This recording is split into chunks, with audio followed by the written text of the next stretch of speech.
Il existe des habitudes qui peuvent accélérer l'éjaculation, aussi bien dans la vie sexuelle que dans la vie quotidienne. Soyez attentifs aux 2 dernières.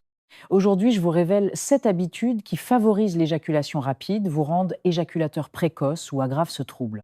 Avant d'entrer dans le vif du sujet, pensez à vous abonner pour soutenir la chaîne. Première habitude à éviter, écourter les préliminaires, négliger cette phase ou se précipiter vers la pénétration. Beaucoup se disent, comme je risque de ne pas tenir longtemps, je vais pénétrer vite avant que l'excitation monte trop. C'est une erreur. Pourquoi? Parce que c'est justement pendant cette phase sans pénétration, que j'appelle autrement car le mot préliminaire est très mal choisi, qu'on peut mieux gérer son excitation, apprendre à moduler son intensité et ainsi prévenir l'éjaculation rapide. Je vous parlerai d'ailleurs au milieu de la vidéo d'une technique utile à ce moment-là pour faire redescendre l'excitation et relâcher la pression mentale. Donc, abréger les préliminaires est une mauvaise habitude quand on a une éjaculation rapide. Deuxième mauvaise habitude, la masturbation sans excitation. Vous avez fait attention, je n'ai pas dit masturbation tout seul, masturbation sans excitation. Et là, vous dites, mais quand est-ce qu'on se masturbe sans être excité? Eh bien, il y a beaucoup de fois où des hommes se masturbent soit juste pour s'endormir par addiction. Je vous ai déjà fait des vidéos sur est-ce que l'addiction à la masturbation existe? En général, elle est souvent corrélée à l'addiction au porno. Des fois, on se masturbe juste parce qu'on s'ennuie. Des fois, on se masturbe parce qu'on est stressé, parce qu'on est content et c'est une récompense qu'on veut se donner d'avoir du plaisir. C'est à dire des masturbations qui ont un tout autre objectif que juste j'étais excitée, j'ai eu envie de me masturber. Pourquoi ce type de masturbation peut poser problème pour l'éjaculation? Parce que comme on n'est pas excité mentalement, qu'est-ce qu'on fait? On va stimuler en bas, c'est à dire on va serrer, on va contracter les fesses, contracter le périnée. On va faire de sorte de donner l'habitude à la zone génitale, aux muscles et aux aires de cette zone-là, d'être en état de surtension pour pouvoir jouir puisqu'on n'est pas excité mentalement. Et donc cette zone-là peut prendre l'habitude de jouir plus vite. Donc la masturbation sans être excité, c'est une mauvaise habitude quand on a une éjaculation rapide.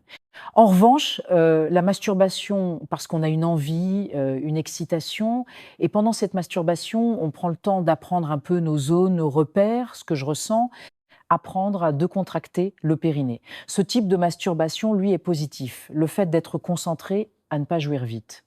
Beaucoup d'hommes disent pourtant je me concentre mais je n'y arrive pas. Premièrement, ça ne marche pas. Si le fait de juste se concentrer pour pas jouir marchait, il n'y aurait pas d'homme qui consulterait pour éjaculation rapide. Et surtout le fait de se concentrer dessus et malheureusement on met notre énergie, notre temps, notre capacité à nous focaliser sur la mauvaise idée. Le mieux c'est de focaliser sur quoi? Sur ce que je suis en train de ressentir. Attention là, c'est en train de monter l'excitation. Bon, ok, je vais faire des choses pour la baisser. Tiens, je sens que je suis contractée à la base du pénis, je vais relâcher un peu. Je vous ai déjà fait d'ailleurs des vidéos dans lesquelles j'explique des méthodes simples et efficaces pour retarder l'éjaculation.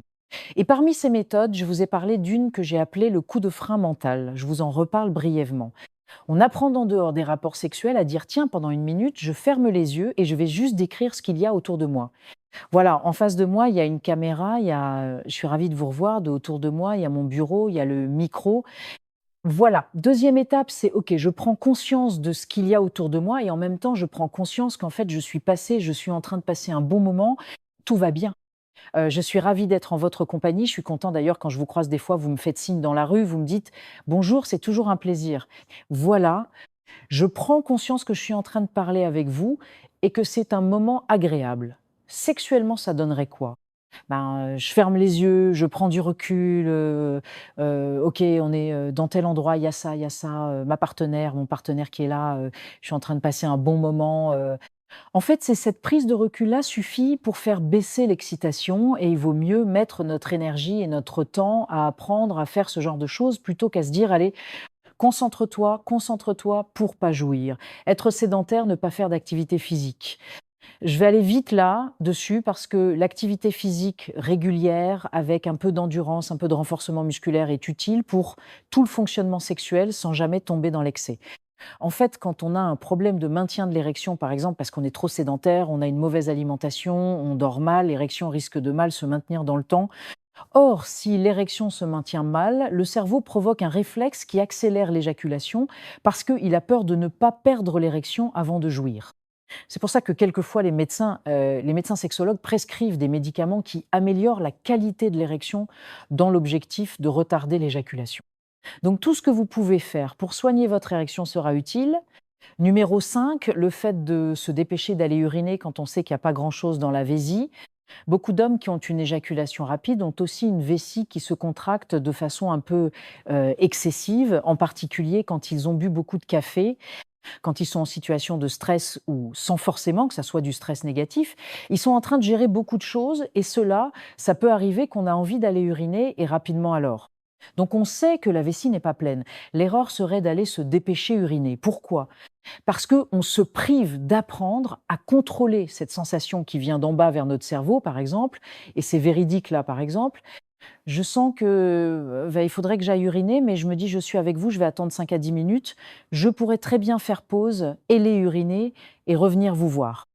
Mais je me dis, tiens, c'est bien de contrôler aussi un tout petit peu de temps en temps. Ça apprend à mieux gérer cette zone. Attention, il ne faut pas se retenir.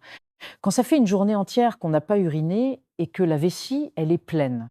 D'ailleurs, je vous ai déjà fait une vidéo dans laquelle j'explique pourquoi il ne faut pas se retenir longtemps d'uriner, mais une sensation d'aller urgence en urgence uriner et apprendre à la gérer un peu, c'est quelque chose qui sera utile aussi pour l'éjaculation. D'après les études d'ailleurs, un homme sur deux qui a une éjaculation rapide a aussi des signes de vessie qui se contractent de façon excessive et c'est sûrement pas un hasard. Et on arrive aux 2 dernières mauvaises habitudes, où je vous ai dit ça risque de vous surprendre, surtout la dernière, et pourtant elles ont un impact majeur. Faire les choses, vite, aller vite, être tout le temps en train d'anticiper ce qu'on va faire après, être tout le temps en train de s'inquiéter de ce qui va arriver ensuite, pas forcément au sens, négatif, mais d'être dans une sorte de super efficacité au boulot, OK? Pas de problème. En dehors du travail, dans la vie de tous les jours, c'est quelque chose qui va apprendre notre cerveau. Toutes nos réactions dans le corps, ça va apprendre à aller vite en tout. Et quand vous allez faire l'amour et que vous allez dire au cerveau: «Bon, maintenant, j'aimerais ralentir», il va vous dire: «Mais je ne sais pas comment on fait pour ralentir. Tu me fais faire tout vite tout le temps». Par exemple, vous êtes en train de manger et vous savez que vous avez un truc important à faire juste après. Pendant le repas, à chaque fois que vous y pensez, vous dites, «OK, tranquille, je finis d'abord mon repas, on s'occupe de ça après» et numéro 7, c'est peut être l'habitude la plus surprenante, le fait de ne pas dire ce qu'on ressent. Attention, je n'ai pas dit ce qu'on pense, mais ce qu'on ressent. Quelle est l'importance de ça? L'excitation sexuelle, c'est ce qui provoque la survenue d'éjaculation. Or, l'excitation, c'est une forme d'émotion, de ressenti. Donc, si on n'a pas l'habitude de la dire, cette émotion, de dire notre ressenti, on ne va pas apprendre à la moduler. Par exemple, on peut très bien être mal à l'aise et sourire et faire semblant que tout va bien. On ne peut pas être excité et faire semblant de ne pas être excité, on le ressent. Et quand j'ai dit ce qu'on ressent, pas ce qu'on pense. C'est quoi la différence? Par exemple, quelqu'un qui vous dit un mot gentil, vous faites une activité avec quelqu'un, vous travaillez avec quelqu'un, votre compagne, votre partenaire, et le réflexe souvent, c'est de dire c'était bien ou pas bien, c'était cool, c'était détendu. Ça, c'est ce qu'on pense. Par contre, ce qu'on ressent, c'est j'étais content, ça m'a fait plaisir, ou ça m'a blessé, ça m'a fait du mal. Je n'étais pas content, j'étais triste, j'étais heureux. Ça, c'est du ressenti. Quand on le dit, ça fait baisser cette pression. Le fait d'exprimer une émotion aide à mieux la gérer, et ça peut apprendre aussi à mieux gérer l'émotion sexuelle, c'est à dire l'excitation sexuelle et donc à mieux retarder l'éjaculation. Voilà, j'espère que vous avez appris des choses, que tous ces conseils-là vous parlent. Dites-moi dans les commentaires s'il y en a une qui vous parle plus particulièrement, vous dites: «Mais c'est ça mon problème, moi j'ai ça surtout». Ça serait intéressant. C'est toujours très, très pertinent d'échanger entre nous dans les commentaires. Toujours un plaisir de vous retrouver. Prenez soin de vous et à la prochaine vidéo.